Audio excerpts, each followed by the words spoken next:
These are problems from covering Newton's laws, and it's going to be almost exclusively Newton's second law, simply because the first law doesn't include any calculations.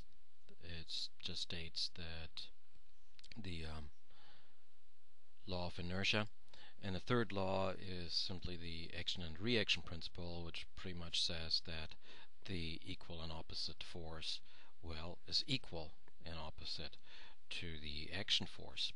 So in any case, most of these problems are Newton's second law. The sum of the forces, or the net force, equals mass times acceleration. Okay, let's get started. The first problem is chapter 4, number 2. And it says, what is the acceleration of a 40 kilogram block of cement when pulled sideways with a net force of 200 newtons? So we have m equals 40 kilograms, and we have a force here of 200 newtons. And so this Greek woman is pulling it to the side. And by the way, it would be getting faster and faster and faster. So not just at a constant velocity, just that, yeah, it's just getting faster.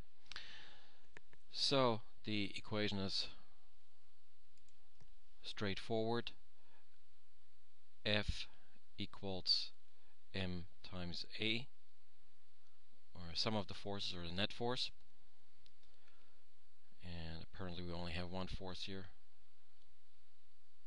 200 newtons, equals 40 kilograms times acceleration.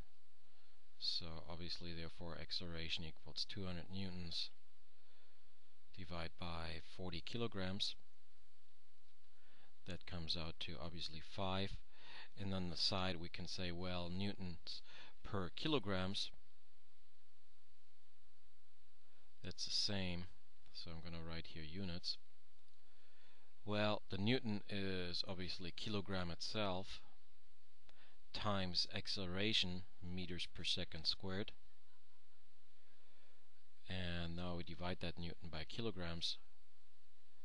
So when we do that, we come up with meters per second squared, just as we should.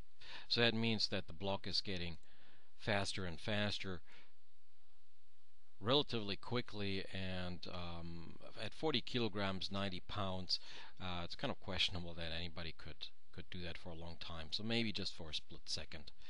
It doesn't say for how long in the problem, but just says what's the acceleration of a 40 kilogram block.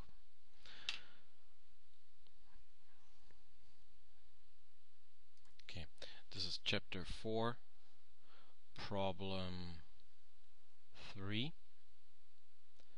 And it says, what is the acceleration of a 20 kilogram pail of cement when that is pulled upward, not sideways, with a force of 300 newtons? So we have 20 kilograms in here. I know it looks like water and the problem says cement. Oh well.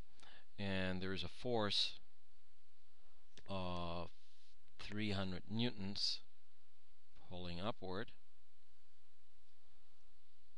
So this Greek man is pulling it upward here, and it's getting faster and faster as he's pulling it upward. Okay, so we're going to write down force equals mass times acceleration, or net force equals mass times acceleration, or sum of the forces equal to mass times acceleration.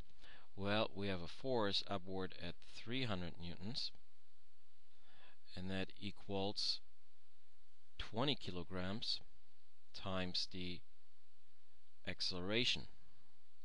However, they say in here, what is the acceleration of a 20 kilogram pail of cement that is pulled upward, not sideways, exclamation point, with a force of 300 newtons. So the upward force is 300 newtons that the person applies, but there's also a downward force, which is the weight of the pail itself, and that is at 20 kilograms multiplied by 10 meters per second squared, 200 newtons.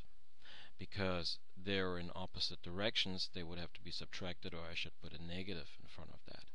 So therefore, negative 200 newtons down plus 300 newtons up. That of course comes out to 100 newtons equals 20 kilograms times acceleration.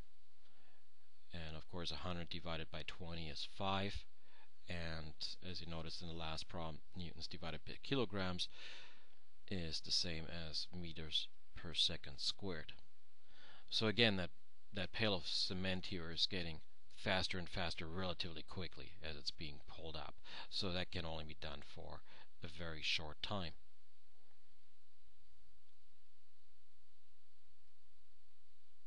Okay, next problem is chapter 4,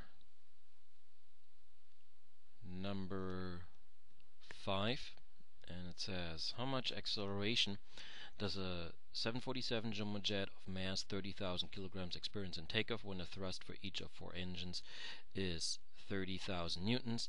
Well, I multiply 4 times 30,000 newtons, that's 120,000 newtons, and divide that by 30,000 kilograms, so I come up with an acceleration of 4 meters per second squared. And the reason I didn't write that down is because look at some of the data here. They give a thrust of 26,000 kilograms. I don't know why they list this in kilograms. I should list it either in newtons or pounds. But that thrust here, when you multiply it by 10 meters per second squared, comes out to, well, 260,000. I'm going to round this here maybe to 250,000 newtons per engine. And then the problem they told us that each of the engines has 30,000 newtons. I also looked up the mass of a jumbo jet, and it's not 30,000 kilograms, it's actually 300,000 kilograms. Oh no, 400,000 kilograms. Hold on.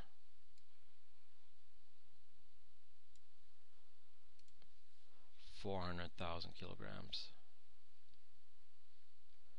So for my calculation, I like to use that new number, those new numbers. So for force equals mass times acceleration, we would have 4 engines times 250,000 newtons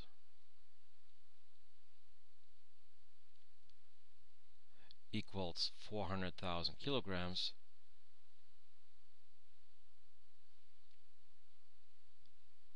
times acceleration, and therefore we come up with an acceleration of 1 million newtons divided by 400,000. So 1 million divided by 400,000, 2.5. I could have done this quicker and just say 10 divided by 4 or 1,000 by 400, but in any case 2.5 meters per second squared is the acceleration.